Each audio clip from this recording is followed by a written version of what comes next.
Hora H do Agro. Oferecimento. Ihara. Agricultura é a nossa vida. Ihara. Consórcio Magi, Volkswagen Caminhões e Ônibus. Engie, economize até 40% na conta de luz da sua propriedade rural.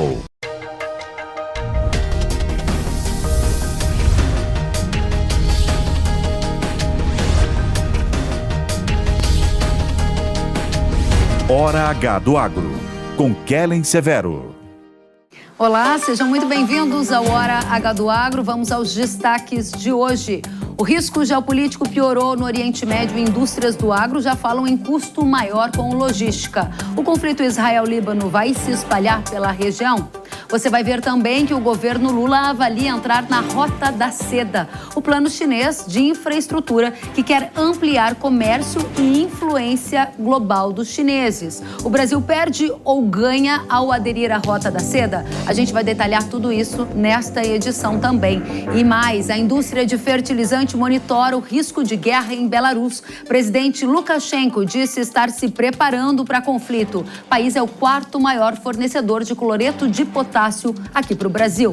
Lei ESG da Europa sofre pressão dos próprios europeus, com indústria e produtores rurais pedindo adiamento urgente da medida. No Brasil, a falta de clareza e os riscos econômicos afetam setores como soja, carnes, café e outros exportadores. Você vai ver também que o presidente da República criticou o que chama de crescimento no uso de agroquímicos e diz que vai se reunir com o setor agro para discutir o tema. Tudo isso e mais no Hora H do Agro, que já está no ar. A tensão geopolítica piorou no Oriente Médio com a escalada do conflito entre Israel e Líbano. Os ataques de Israel ao Hezbollah geraram a morte de civis e de um comandante do grupo extremista. Em resposta, o Hezbollah lançou um míssil em direção a Tel Aviv, que foi interceptado pelo sistema de segurança do país. O Itamaraty confirmou a morte de um brasileiro por conta dos ataques de Israel ao Líbano. O primeiro-ministro israelense Benjamin Netanyahu rejeitou um cessar-fogo. Diante do aumento das tensões, os Estados Unidos anunciaram o envio de tropas para Israel. A tensão geopolítica é observada pela indústria agro do Brasil, especialmente pelas dificuldades logísticas que a escalada do conflito no Oriente Médio já gera. Algumas empresas do ramo frigorífico já falaram em insalubridade de guerra, uma forma figurativa de descrever as situações difíceis para o transporte na região. O Oriente Médio é um mercado importador de alimentos brasileiros, como carnes e grãos. Além disso, a região é fornecedora de fertilizantes essenciais para as nossas lavouras. O avanço da guerra pode gerar complicações diretas e indiretas para o setor. Por isso, a gente vai saber disto no detalhe com Silvio Cassione, que é diretor da Eurasia Group e está acompanhando com atenção essa escalada dos conflitos no Oriente Médio. Silvio, seja bem-vindo. Essa piora do conflito entre Israel e Líbano é um sinal de que essa tensão vai se espalhar por outros países da região? Olá, Kellen. Bom, a gente notou nessa semana uma escalada do conflito, mas ao mesmo tempo o impacto sobre o mercado ele continuou bastante limitado. Um exemplo disso é a própria cotação do petróleo, que caiu mesmo com esse aumento das tensões entre Israel e Líbano. Essa é uma tendência que deve continuar nessas próximas semanas. Claro que a situação é muito delicada. Teve a Assembleia Geral da ONU agora nos últimos dias e relatos que a gente teve das autoridades da região são de que elas não veem a região, o Oriente Médio, num ponto tão grave, num momento tão grave desde a guerra de 1967. Claro que existe o risco, sim, de envolvimento de outros atores, de outros países, num conflito que pode se disseminar. Mas a tendência é a de que esse conflito continue mais restrito às fronteiras de Israel e entre Israel e milícias, como o Hamas, Hezbollah, e não contra outros estados, como o Irã. Isso você diz para a gente, então, que a situação está evoluindo rápido, mas não necessariamente ela vai envolver outros países se alastrando, se tornando uma guerra regional lá no Oriente Médio. Exatamente. O objetivo estratégico que Israel traçou para essa fase do conflito, o conflito já tem 11 meses. O primeiro objetivo era erradicar o Hamas na faixa de Gaza. Israel não conseguiu erradicar, talvez nunca consiga erradicar o Hamas, mas enfraqueceu muito a capacidade desse grupo e agora estabeleceu um segundo objetivo estratégico, que é permitir o retorno de mais ou menos 60 mil israelenses para suas casas na zona de fronteira ao norte, próximo ao Líbano. Esse é o objetivo estratégico que Israel traçou para essa fase e por isso está bombardeando o sul do Líbano, para afastar o Hezbollah dessas posições. Para alcançar esse objetivo estratégico, e note, o objetivo não é erradicar o Hezbollah, é colocar de volta 60 mil israelenses, mais ou menos, em suas casas. Para alcançar esse objetivo, Israel não precisa de uma guerra total contra outros estados, uma guerra que pode ser muito custosa em termos de vidas, em termos de recursos. E os outros países também não têm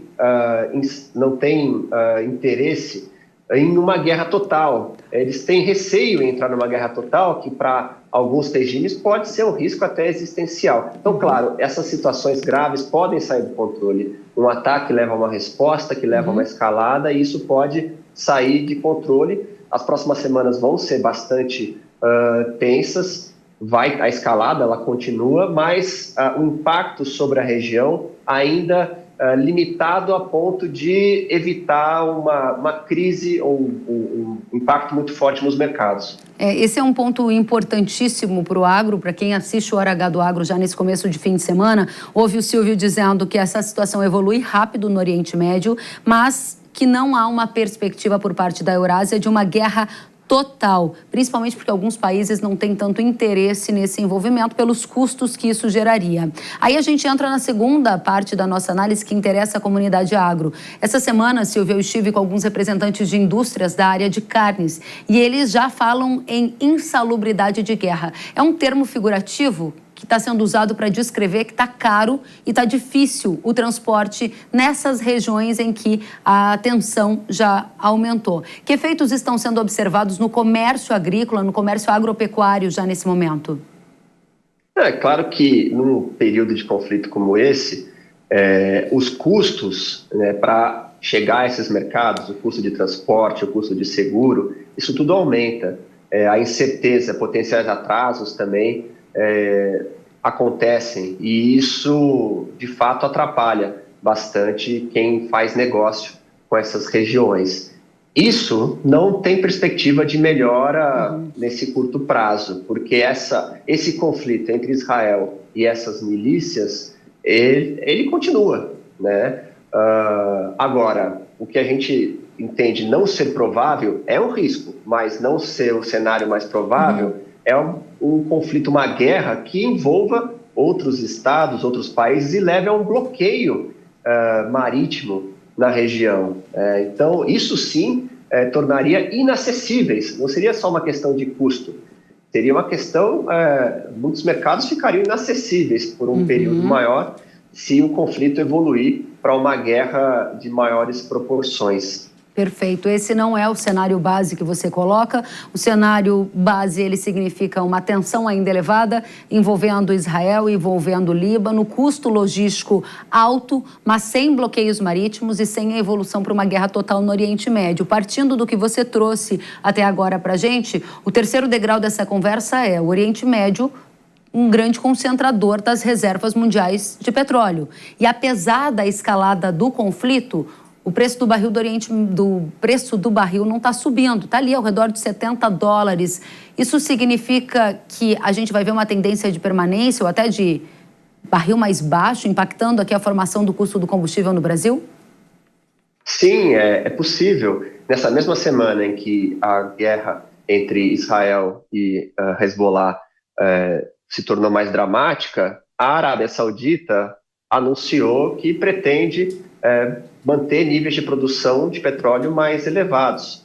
E isso trouxe um reforço para a tendência de queda do barril do petróleo. O barril do petróleo ele vem se afastando dos patamares de 100, 90, 80 dólares por barril ao longo desse ano e vem se acomodando em níveis mais baixos por vários motivos, entre os quais a demanda mais fraca da China e de outros países. Então, essa tendência de queda do petróleo, ela é permitida por um ambiente de produção e transporte no Oriente Médio que ainda é favorável, mesmo com esse conflito. E se essa tendência do barril de petróleo continuar, a depender da taxa de câmbio no Brasil, os preços de combustíveis podem cair nas próximas semanas. Esse é o seu cenário? Você está analisando que há uma condição, hoje olhando agora a política brasileira conectada com a tensão internacional,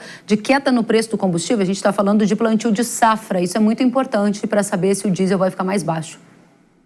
Isso, a tendência de baixa do petróleo a gente já vem observando há um tempo, e os motivos para isso eles são mais claros. A política doméstica já tem um efeito um pouco mais incerto sobre a taxa de câmbio.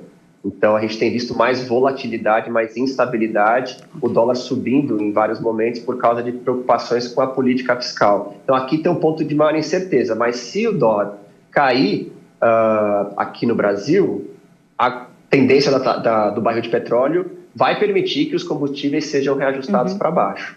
Interessante. Então, 3 pontos focais da nossa conversa com o Silvio. Primeiro, uma evolução rápida das tensões envolvendo o Líbano e Israel. Essa evolução não significa uma escalada para uma guerra total no Oriente Médio a partir do que a Eurásia vê nesse momento. Custo logístico continuará alto nesta região, mas não há no horizonte perspectiva de algum bloqueio marítimo que iniba, por exemplo, a entrada dos alimentos brasileiros na região do Oriente Médio, que é uma importadora. Da outra ponta, petróleo pode continuar com viés de estabilidade ou baixa, favorecendo eventualmente uma queda de preço do diesel se o dólar não explodir por aqui com essa questão fiscal. Desta forma que você enxerga o cenário, algo a adicionar, Silvio? A única coisa que eu adicionaria é que o desfecho desse conflito no Oriente Médio, ele também não é muito claro. Embora a gente possa dizer que ele não tende a se alastrar para uma guerra total, também não está muito claro como vai ser o dia seguinte em Gaza, o dia seguinte na fronteira do Líbano. Uma vez que Israel consiga reposicionar sua população e cumprir esse objetivo estratégico, depois as forças contrárias a Israel também podem se reagrupar, né? E depois de certo tempo voltar a trazer o conflito para essa região. Então, a situação de médio e longo prazo também continua ainda bastante volátil, mesmo sem uma guerra de maiores proporções.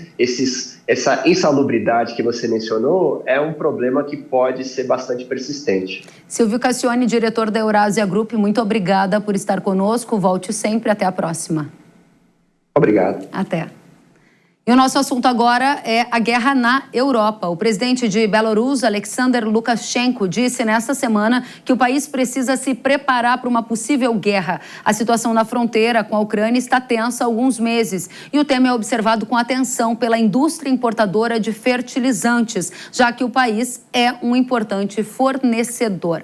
Atualmente, Belarus é a 4ª mais importante origem de cloreto de potássio para as lavouras brasileiras. Só em 2023 foram importadas mais de 13 milhões de toneladas do adubo, vindos de diferentes regiões do mundo. Belarus contribuiu com mais de 1 milhão de toneladas. O Brasil compra de fora quase 100% do potássio que usa na produção agrícola. Neste momento, o mercado agro está negociando o fertilizante, principalmente para a safra de milho de inverno, que vai começar a ser semeada a partir de janeiro em áreas do centro-sul do Brasil. Na atual temporada, há um atraso nas compras, o que acende uma luz amarela para a formação de preço em caso de um agravamento geopolítico na região de Belarus. A Mosaic, que é uma empresa que detém uma fatia de cerca de 15% do mercado de adubo nacional, avaliou os efeitos da tensão em Belarus e também a presença de outros fornecedores globais que poderiam dar conta do recado no caso de uma limitação da oferta do KCl. Vamos acompanhar. O principal player trazendo potássio para o Brasil é o Canadá, Rússia e Bielorrússia, né? Então seriam outras origens que poderiam suprir essa matriz de abastecimento. Isso já foi visto no período onde essa guerra se iniciou, Então houve sim uma alteração de trade global. Normalmente esse é o primeiro efeito quando há uma questão geopolítica. Eu não vejo uma dificuldade do ponto de vista de oferta, mas até que esse trade global se reorganize, isso costuma levar-se tempo, né? Então você acaba tendo um período momentâneo de possível escassez ou de dificuldade até entender quais são feitos esses remanejos, mas no todo você tem produto em diferentes geografias que já tem, vamos dizer, bastante tradição na exportação desse fertilizante. E ainda tratando de fertilizantes, a Câmara de Comércio Exterior, a CAMEX, deverá decidir no próximo dia 17 de outubro se a tarifa de importação sobre o nitrato de amônio vai ser elevada para 15%. Atualmente, a alíquota é zerada. E os governos do Brasil e da China assinaram na quarta-feira um memorando de entendimento que prevê aumentar a integração entre os países. Em nota divulgada para a imprensa, o governo brasileiro disse que o fortalecimento das relações e a ampliação das trocas comerciais estão entre as prioridades internacionais do governo Lula, que já promoveu 2 missões oficiais de alto nível à China, em 2023 e em 2024. O Ministério da Agricultura do Brasil se reuniu nesta semana com representantes da China.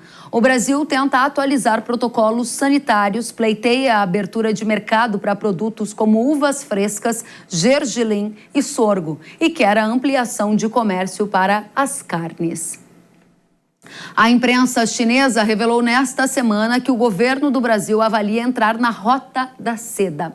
Segundo o jornal South China Morning Post, o objetivo é formalizar a adesão do Brasil durante a visita do presidente Xi Jinping ao país, marcada para acontecer em novembro aqui no Brasil, logo depois das eleições dos Estados Unidos.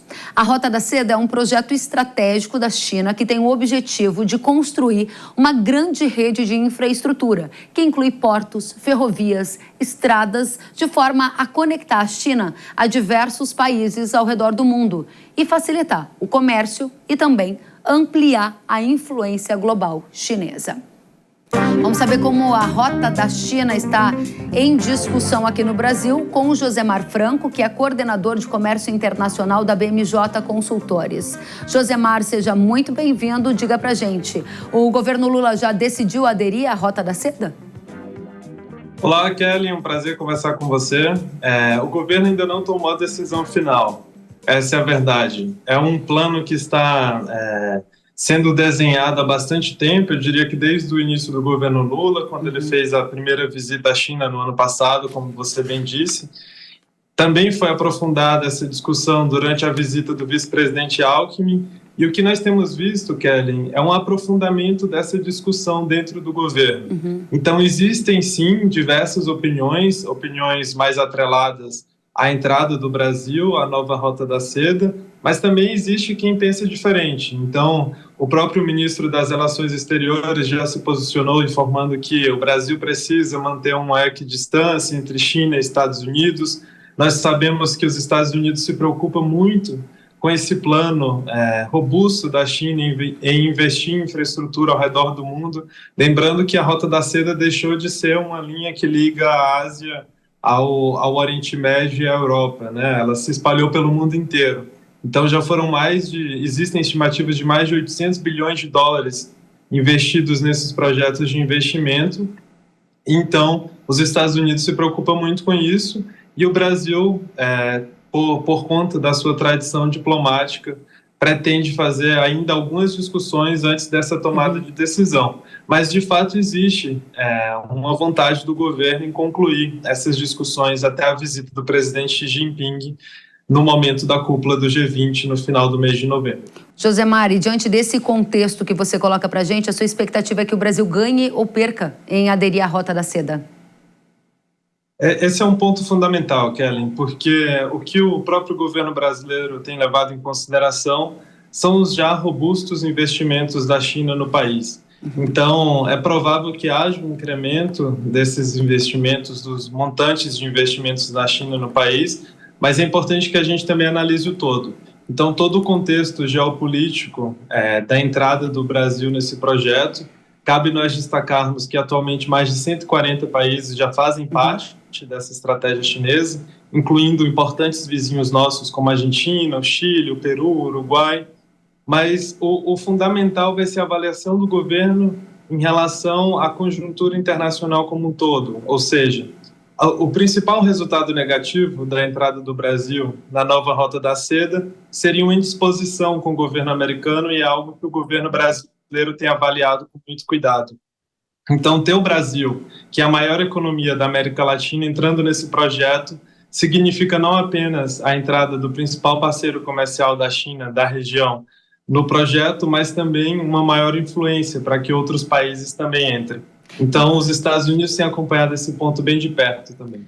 Você destaca que ganha em potencial crédito para investimento em infraestrutura, com a parceria na Rota da Seda com a China, mas pode perder nas relações exteriores, principalmente numa sinalização de que estaria virando as costas para os Estados Unidos. Chega a tanto, sendo mais específico, ao aderir à Rota da Seda, vai haver um aumento da influência da China no Brasil e poderia haver uma retaliação dos Estados Unidos em relação ao Brasil por conta desse movimento, independente de Kamala ou Trump ganharem a eleição?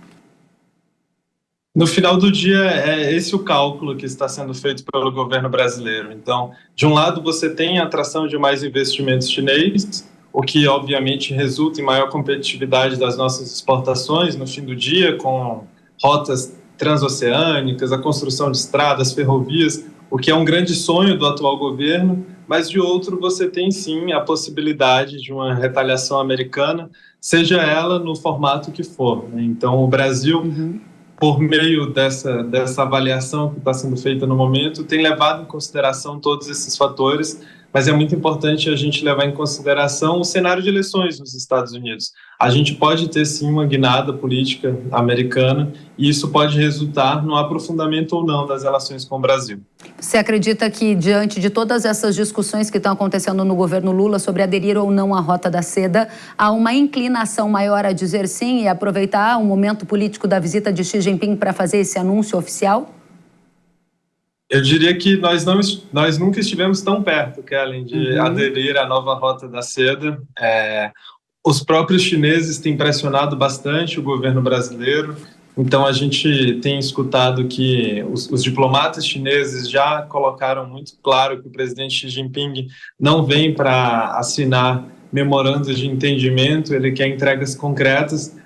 Além da abertura de mercados que o próprio Ministério da Agricultura planeja, também a principal entrega, sem dúvida, seria a entrada do Brasil na nova Rota da Seda. Última pergunta, Josemar. Quais são as áreas e regiões do Brasil de maior interesse da China em fazer investimentos aqui? A gente tem muitas áreas do agro, Centro-Oeste, Mato Piba, Sudeste, Sul, todo mundo querendo melhorar a infraestrutura logística. Se esse projeto de fato acontecer, qual vai ser a área prioritária para dar o pontapé inicial? Esse ponto é importante. A China, como havia comentado, né, já tem uma presença muito robusta aqui no nosso país, desde projetos de geração de energia renovável, mas também de infraestrutura em si. A grande vontade do governo é que os investimentos chineses sejam voltados para a área de infraestrutura e principalmente nessas rotas de integração com os países da América do Sul. Então, nós tivemos em março deste ano uma visita da ministra Simone Tebet ao porto de Xangai, no Peru, em que ela avaliou, é um porto que já recebe investimentos da nova Rota da Seda e que possivelmente seja um ponto de integração para uma rota para que ajude nas nossas exportações agrícolas. Então, o foco principal vai ser nessa construção de redes de integração na América do Sul, principalmente nas regiões fronteiriças, né? Mas também focando no escoamento de produtos para aliviar o Porto de Santos. Muito bem, obrigada, Josemar Franco, por trazer os bastidores de Brasília, o que está em discussão no governo e ainda nos posicionar das ambições chinesas em relação ao Brasil na Rota da Seda. Josemar, que é coordenador de comércio internacional da BMJ Consultores, volte sempre. É sempre um prazer, obrigado. Igualmente, até a próxima. Assim como o Josemar falou sobre os investimentos robustos da China aqui no Brasil, vale a gente lembrar que a China é o principal parceiro comercial do Brasil, com um comércio de 160 bilhões de dólares em 2023. Hoje, o Brasil é um dos principais locais de investimento chinês no mundo. É o que mostrou um estudo divulgado pelo Centro Empresarial Brasil-China. A gente observa na tela que entre os 10 destinos de maiores investimentos está aí o Brasil, ao lado de países como Indonésia, Hungria, Peru e outros que são países que receberam os maiores aportes chineses no ano de 2023. E depois do intervalo, tem mais. Você vai ver que a lei ESG da Europa sofre pressão dos próprios europeus, com a indústria e os produtores rurais pedindo adiamento urgente da medida. No Brasil, o presidente Lula criticou o que chamou de crescimento no uso de agroquímicos. Vem aí alguma medida para mudar a realidade do campo? Nós vamos trazer os detalhes depois do intervalo. Eu te aguardo.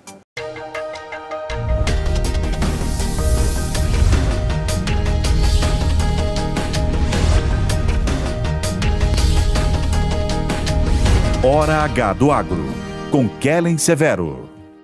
As doenças estremecem os investimentos e o planejamento da safra. Fusão fungicida da Irrara, com a alta performance e o baixo investimento no combate às doenças da soja. Imbatível no controle da ferrugem, mancha-alvo, antracnose, oídio e anomalia da soja. Rápida proteção, máximo desempenho em condições climáticas desfavoráveis. Consistência em alta produtividade comprovada pelos especialistas. Fusão da Irrara, o fungicida da soja que você tem que usar. Produto de uso agrícola. Venda sob receituário agronômico. Consulte sempre um engenheiro agrônomo. Zico, eu tenho a dica certa para você que não leva apenas sua carga, mas impulsiona o progresso. O consórcio MAGE Volkswagen Caminhões e Ônibus é ideal para ter seu caminhão novo, aumentar ou renovar a sua frota. Zero de entrada, parcelas a partir de R$ 2.800 e aqui o cartão vermelho é para os juros. Dê o primeiro passo para essa vitória. Consórcio MAGE Volkswagen Caminhões e Ônibus, a estrada da conquista começa aqui.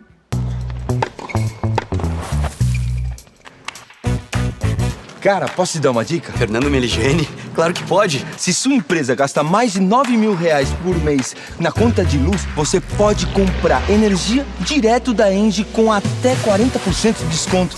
É o Fernando Meligeni ali. É ele mesmo. E o que foi que ele te disse? Disse que eu jogo muito.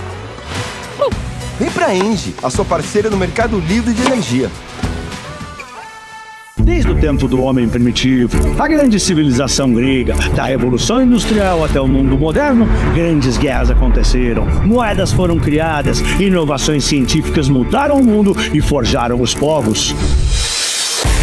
Todas essas transformações foram costuradas pelo fio invisível da economia. Esse conhecimento é a chave para entender as relações humanas, trabalho, negócios, investimento e política. Ao longo da minha carreira, eu percebi que muitas pessoas têm dificuldade em entender esses conceitos que são essenciais para as nossas vidas, para que a gente prospere. Quero compartilhar com você os fundamentos econômicos que moldaram e continuam a moldar o mundo.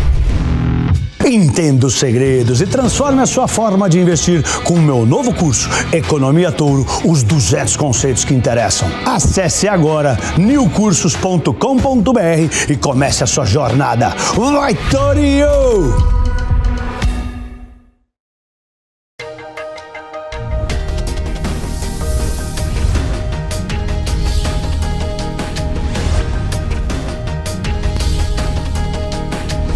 Hora H do Agro, com Kellen Severo.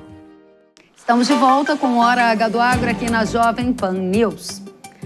A menos de 100 dias para a lei ESG da União Europeia entrar em vigor, produtores rurais e representantes da indústria da Europa pediram o adiamento do início da regra.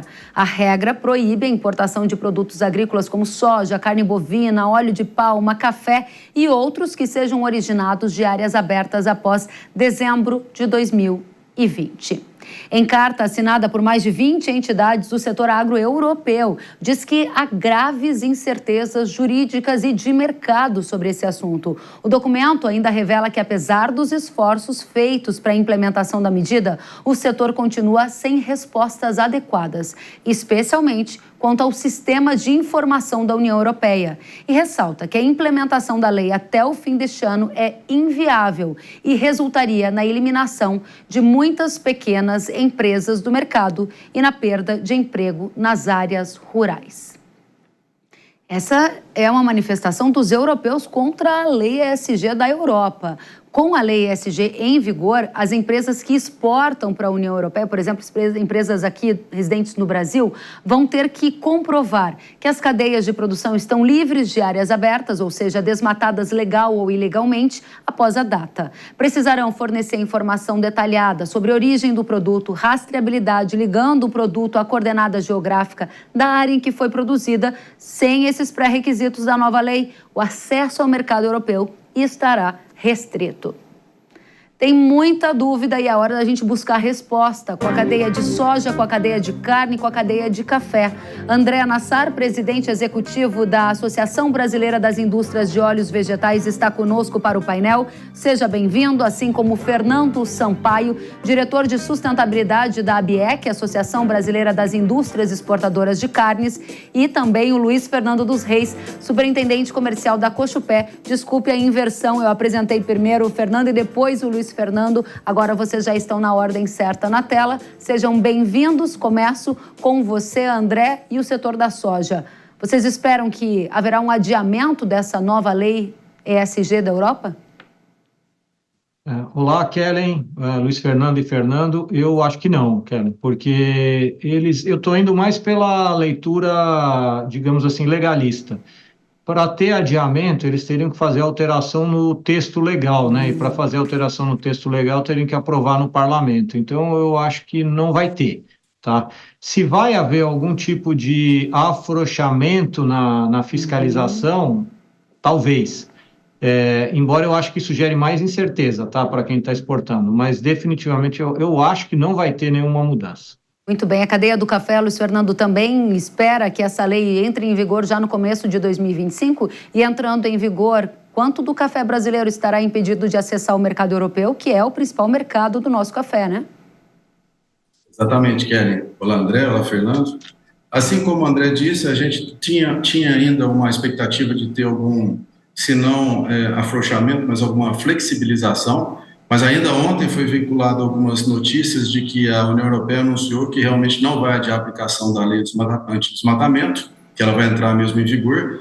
Isso deixa os participantes de mercado, de certa forma, bastante preocupados, porque nem o importador ao certo, a gente tem recebido a cada dia mais pedidos e informações muito diferentes de importadores, cada um querendo uma coisa, ou seja, ao certo ninguém está sabendo bem como isso vai entrar. Nós temos feito um trabalho na cadeia do café que já começou há bastante tempo, via Secafé, onde congrega os maiores exportadores, a grande parte do café que é exportado do Brasil, e a gente tem preparado, e nós estamos bastante avançados nesse sentido.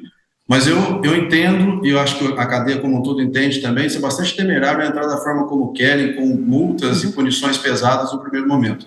Talvez seria muito mais viável a gente entrar de uma forma que não houvessem as multas, mas a gente já fazendo os testes ou atendendo aos requisitos da lei a partir de janeiro, mas não com a entrada de punições e multas pesadas. A gente exporta, em média, arredondando os números, 50% do café do Brasil vai para a Europa, então é um mercado muito importante para nós. 50% do café do Brasil vai para a Europa, então a gente está falando realmente do mais importante mercado. Já passamos por soja, já passamos por café e aqui há uma espécie de consenso de que não haverá um adiamento dessa nova lei. Fernando, a indústria de carne também espera que a nova lei entre em vigor em janeiro de 2025. Entrando em vigor, muitos do setor de frigorífico com os quais eu conversei essa semana estão preocupados. Dá para continuar vendendo para a Europa e esperar que essa carne vá mesmo acessar o mercado ou a gente vai ter problemas para a entrada desse produto nesse continente? Bom, de fato, Kellen, obrigado aí pelo convite por estar aqui com vocês também, André, Luiz Fernando. De fato, não dá para contar com o adiamento da legislação, né?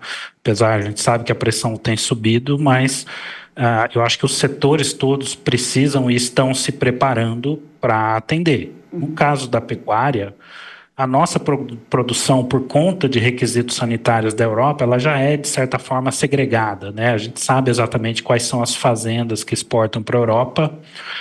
É fácil checar se essas fazendas têm desmatamento ou não. A nossa dificuldade está em chegar na informação da origem do boi que está nessa fazenda, onde que ele nasceu e por onde que ele passou. Isso faz parte, né, do processo aí para cumprir a legislação. E a gente está justamente caminhos aqui, discutindo com o Ministério da Agricultura, com a CNA, os caminhos para chegar nessa informação para que a gente evite um impacto comercial. Sem essa informação, o boi do Brasil não entra na Europa. A gente tem um volume muito pequeno hoje que tem essa rastreabilidade completa. Então, o impacto seria grande, né? E a Europa, ela é um mercado para a gente relativamente menor em comparação com outros, né? Do que a gente exporta, 4,5% está indo para lá. Mas é um mercado importante porque eles compram os cortes mais caros do boi e é onde a gente tem o melhor preço médio. Então, para a gente é importante manter o mercado. Muito bem. A gente está aqui com representantes de setores como o da carne, do café. 50% do café brasileiro vai para a Europa. E a soja, o farelo de soja, é quase 50%, 40 e poucos por cento. Ou seja, a gente está falando de algo muito relevante.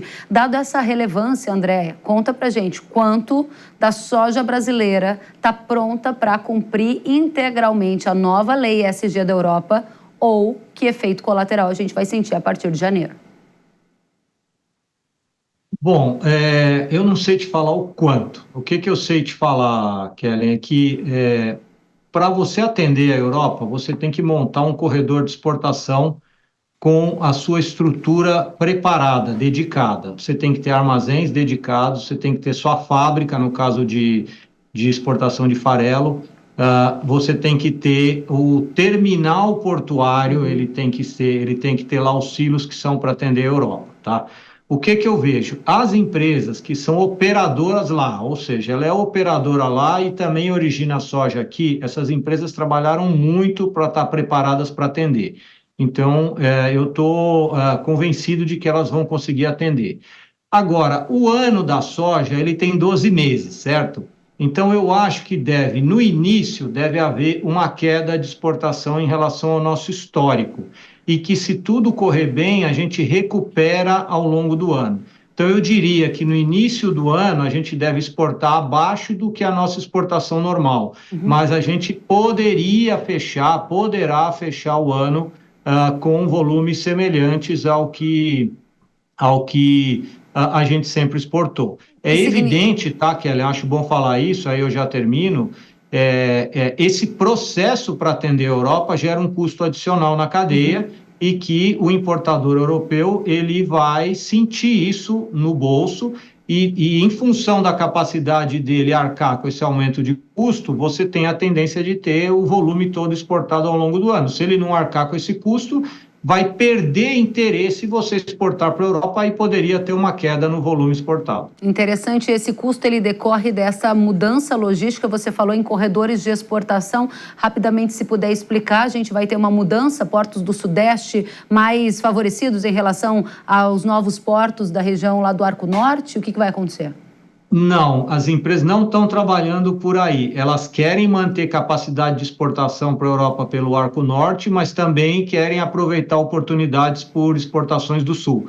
Elas estão tentando montar corredores, tanto indo para o Norte quanto para o Sul.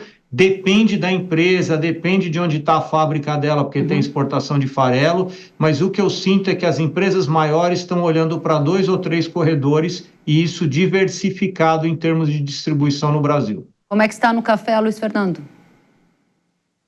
Olha, no café, Kellen, a gente está passando por momentos, com relação ao clima, a gente está passando por dificuldades de produção nos últimos anos, a gente está passando um período aqui tão longo de estiagem e possivelmente a gente tem perda de produção para o próximo ano. E o que me preocupa é realmente o que o André disse vai acontecer, isso tem um custo. Nós temos aqui toda a rastreabilidade do café, talvez seja até um pouco mais fácil a gente ter, porque o contato é direto com o produtor, então a gente consegue ter essa rastreabilidade. As áreas de café, elas praticamente têm se mantido nos últimos anos, não tem tido aumento, então as áreas, encontrar polígonos ou áreas que mostram desmatamento, a gente no nosso mapa que nós temos aqui praticamente não existe, então isso a gente vai conseguir até atender, porém é um trabalho de 2 mãos, a gente tem que trabalhar junto aos produtores no campo, que isso a partir de agora não é mais permitido, e isso gera um custo para quem está importando. Eu não sei se vai ser o importador ou se vai ser o consumidor, mas vai gerar um custo. Uma produção que existe uma demanda importante, que tem uma produção que não está aumentando conforme a demanda, será que a Europa está tão preocupada com isso e não tem receio de haver ou gerar inflação ou um certo desabastecimento para um bloco tão importante? Então, são muitas dúvidas realmente que a gente tem pela frente e a gente precisa de ter uma conversa bastante aberta com eles para que tudo isso seja colocado na pauta. Sem observar esse adiamento, você está dizendo que a gente importa 50% do nosso café para a Europa. Você acredita que a gente vai ter...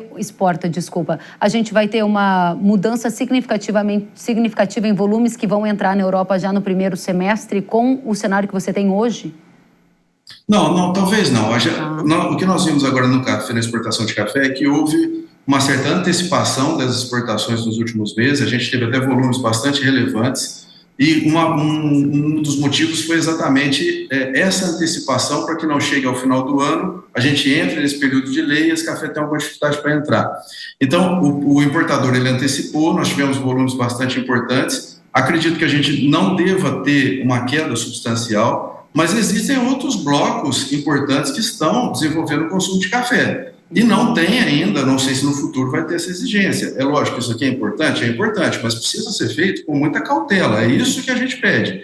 Porque outros blocos estão entrando, importando esse café, sem essa exigência nesse momento. Eu acredito, quando eu falo 50%, eu estou arredondando os números, ele fica entre 45% e 50%. Mas ainda assim, é um volume muito importante e que a gente tem certa preocupação realmente como que a gente vai atender e que isso não se transforme numa briga jurídica, um tentando repassar o custo ou o problema, né, vamos dizer assim, para o outro, porque isso aqui, na verdade, não é um problema da exportação. O importador e o bloco que desenvolveu isso, eles vão ter que dar um jeito de resolver esse problema. Muito bem, Luiz Fernando. Agora, da outra ponta, o Fernando conta pra gente como é que a indústria frigorífica está fazendo. Eu ouvi de alguns representantes da indústria que estava muito complicado de fechar negócio para entrega futura, porque não se sabe se essa entrega futura de fato vai poder ser executada. Está travando negociação para a Europa com entrega futura no momento?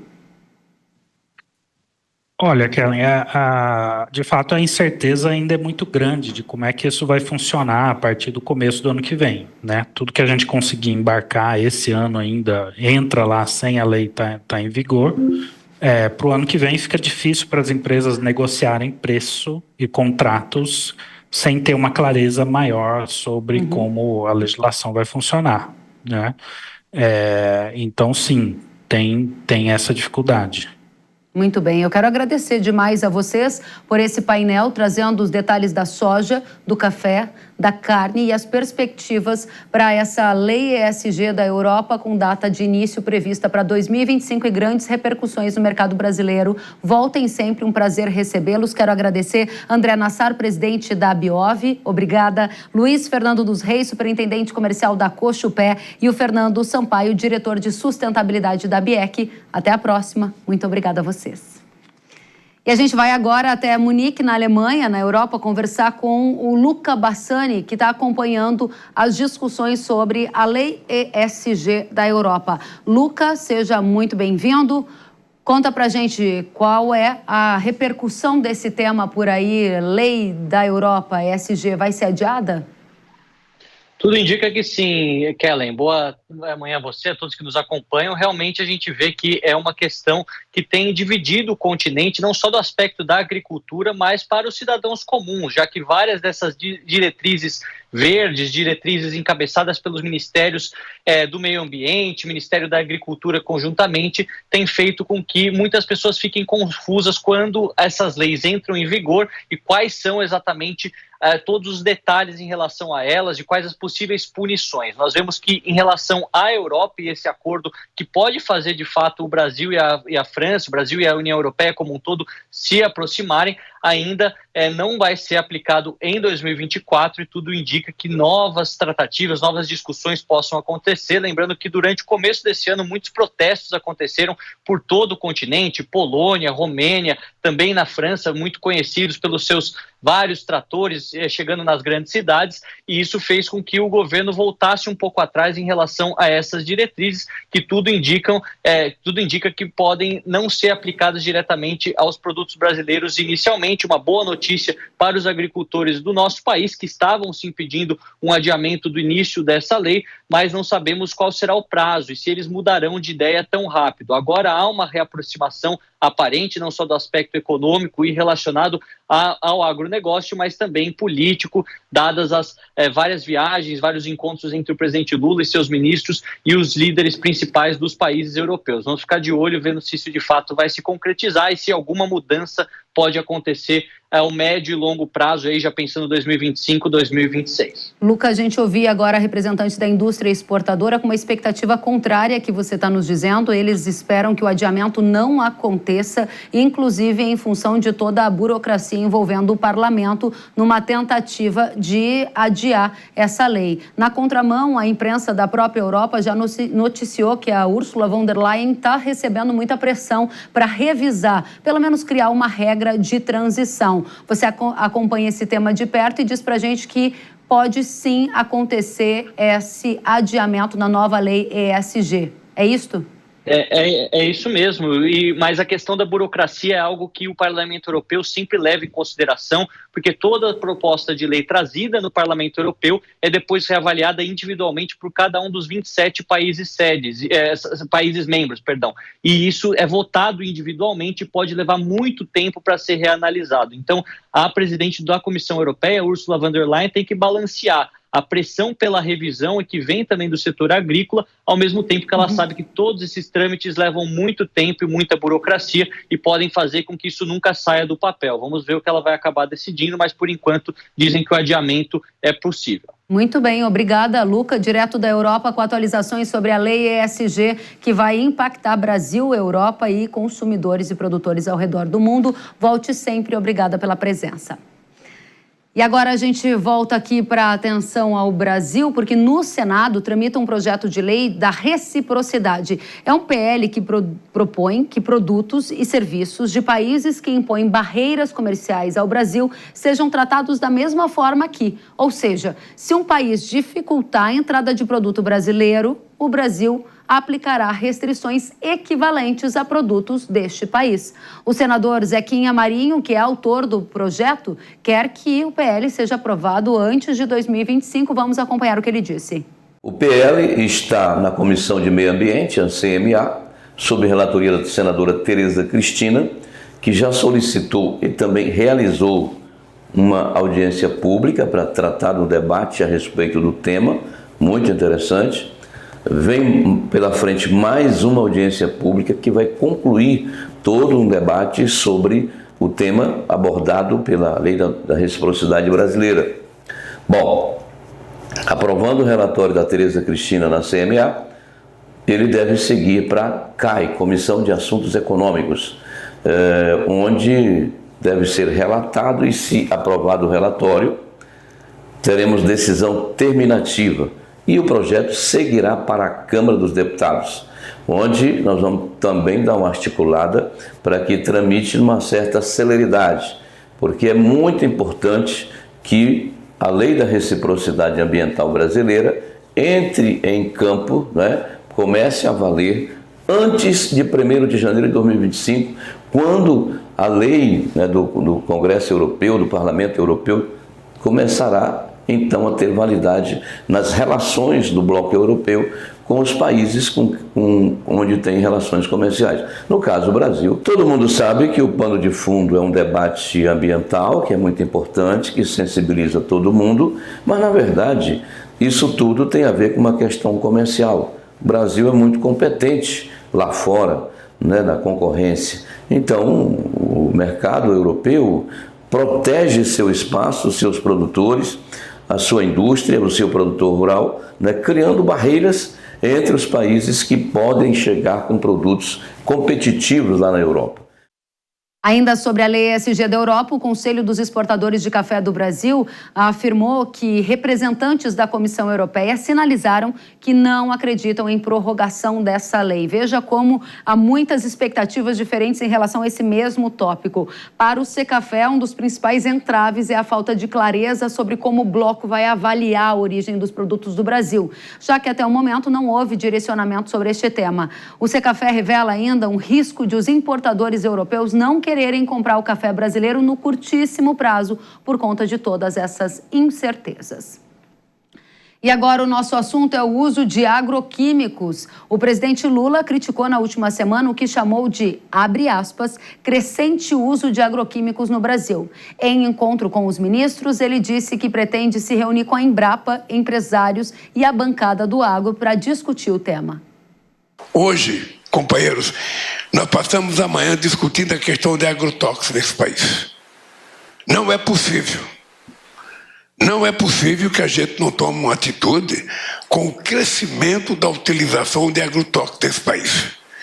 E eu disse hoje aos companheiros, nós vamos fazer uma proposta, vamos chamar a liderança dos partidos, vamos chamar a Embrapa, vamos chamar os empresários e vamos discutir. Porque não é possível que 80% do agrotóxico proibido na Alemanha possa ser vendido aqui no Brasil. Vamos já tratar desse assunto com Christian Lobauer. Christian, que é cientista político, ex-presidente da CropLife Brasil, com grande vivência no agro, seja muito bem-vindo. A primeira pergunta é verdade que o uso de agroquímicos no Brasil está crescendo? Olá, Kelly, tudo bem? Olha, tem vários equívocos nesse discurso do presidente. O primeiro é que não é verdade que está crescendo. Segundo, isso não é uma questão de opinião, tá? Isso é estatístico, é verificável de forma muito simples. Segundo, que o Brasil não é o maior usuário, como todo mundo gosta de falar, se você utilizar qualquer critério racional que não seja o volume, considerando que se o Brasil tem 2 ou 3 safras por ano, ele sempre vai ser o campeão mundial, porque ele tem 2 ou 3 safras por ano. Você não pode comparar com outros países que têm só uma safra. Então, se você comparar por safra, ou por quantidade de alimento produzido, ou por uso por hectare, o que você quiser, o Brasil sai de longe das primeiras posições. E mesmo se fosse o primeiro, não teria o menor problema, porque não existe nenhum risco como esses que eles costumam utilizar nos discursos permanentes de que os produtos químicos têm perigo para a saúde humana, animal, etc. Então, muitos equívocos, além do que não existe essa quantidade de produtos aprovados na Alemanha ou na Europa ou no mundo que não são aprovados aqui, pelo contrário. Mas a gente pode explicar isso se tiver interesse adiante. Temos sim, inclusive a gente preparou uma arte, vamos colocar na tela para o Christian explicar para a gente. Explica para a gente, são 10 agroquímicos mais comercializados no Brasil e ali tem as bandeirinhas, né? Da União Europeia, dos Estados Unidos, da Austrália, do Canadá, do Japão. Conta para a gente o que a gente precisa aprender dessa informação aí. A primeira coisa importante é que todas as vezes que a gente ouvir algum iluminado falando que o Brasil utiliza mais produtos que o mundo, etc., as comparações são sempre feitas em relação à União Europeia. E qual é a razão de o Brasil ter alguns produtos que são aprovados aqui e não são aprovados lá, e vice-versa? Alguns são aprovados lá que não são aprovados aqui, mas esse pessoal que gosta de falar não fala. São 2 razões, Kelly, principais. A primeira é que muitos produtos que são produzidos no Brasil e pragas que existem no Brasil não tem na Europa. Então, você não precisa registrar na Europa um produto, por exemplo, que ataca a ferrugem da soja. Sim. A produção de soja na Europa é quase que irrelevante comparada com a nossa. Então, se ele não registrar lá, não significa que o produto não deva ser registrado aqui para o efeito que não precisa utilizar lá. E vice-versa. A outra razão, que é mais complicada e mais tensa nessa conversa, é a capacidade de aprovação dos nossos órgãos regulatórios, porque esses produtos têm que ser aprovados nos sistemas regulatórios nacionais. E no Brasil quem faz isso é a Anvisa, o IBAMA e o MAPA. Mas geralmente é na Anvisa que esses produtos novos ficam parados esperando aprovação. E tem muitas moléculas, em torno de 25 moléculas novas, produtos novos para várias culturas e para várias pragas, que estão aguardando na fila na Anvisa, que já estão aprovados em outros mercados. Por exemplo, não só a Europa, como todos esses que você está mostrando no gráfico. Veja lá, por exemplo, países tão relevantes quanto a União Europeia ou mais na agricultura, ou com um sistema sanitário muito restrito, como o caso do Japão, por exemplo, que utilizam produtos que não são aprovados na Europa. Então, assim, é uma conversa de basta você se dedicar um pouquinho de tempo e de boa fé para estudar o quadro, e esse discurso do presidente não tem o menor sentido. O presidente ainda diz que vai discutir o tema e propõe chamar lideranças de partidos, a Embrapa, a bancada do agro. Isso é um sinal de que pode haver algum tipo de restrição ao uso de agroquímicos sendo tratado internamente dentro do governo e que pode vir a público nas próximas semanas, Christian? Olha, não é a primeira vez e nem vai ser a última que o governo faz esse tipo de anúncio e anuncia e provoca esse debate sobre a eventualidade de se ter um plano novo, etc. Eu vou te dizer, baseado na experiência do passado, que não vai ter plano nenhum, porque não existe plano a ser feito. É só você verificar o que está acontecendo no Brasil e verificar que já está acontecendo um processo, primeiro, de aguardo de aprovação de moléculas novas, que são menos tóxicas, porque sempre são, mais tecnologia, menos toxicidade, mais eficiência, menos uso. Então já é um processo de renovação. Depende do Estado, não das empresas, nem do agricultor, nem do produtor, nem da sociedade. Depende dos órgãos regulatórios. E já está acontecendo um processo de aprovação crescente de biodefensivos, que é o que o presidente fala, que vai interferir, que vai fazer acontecer. Já está acontecendo, porque é uma descoberta que o mercado já fez, que são os biodefensivos que, em alguma parte, já substituem de forma eficiente e mais barata alguns produtos. Mas é um mercado ainda muito pequeno, em torno de 5% do mercado total, embora o Brasil já seja disparado o maior mercado de biodefensivos do mundo, o que é ótimo, porque realmente os produtos têm um outro desenho, não é química sintética, é química viva, que também tem os seus riscos sanitários. Mas para quem não gosta de químico, porque enfiou na cabeça ideologicamente que químico faz mal, que é o que acontece com o presidente, com o partido dele, com a bancada dele, com os partidos aliados, que usam isso politicamente, tudo bem. Os produtos biológicos já estão sendo aprovados em marcha forçada na mesma Anvisa,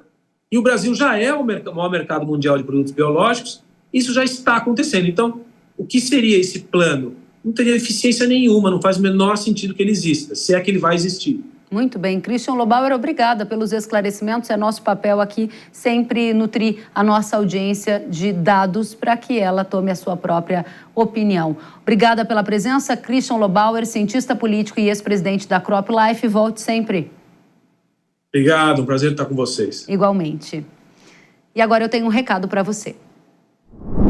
Estamos vivendo tempos desafiadores para o agro, não é? O rápido avanço de doenças no milho é uma dessas questões e ela preocupa os produtores. Utilizar um fungicida de amplo espectro com fusão pode te ajudar a aumentar a performance com baixo investimento. Fusão é o fungicida que você tem que usar no milho para combater doenças como ferrugem, mancha foliar e outras que intensificam o ataque dos patógenos em épocas de altas temperaturas e umidade. Confie numa consistência de resultados comprovados por especialistas. Aposte em Fusão para alcançar o máximo desempenho, mesmo em condições desfavoráveis. Acesse irrara.com.br para saber mais ou aponte o celular para o QR Code que aparece na sua tela. Na hora H da proteção do milho, é Irrara. Pode confiar. Muito bem, o Hora H do Agro de hoje fica por aqui. Obrigada pela companhia. Até a próxima semana. Tchau.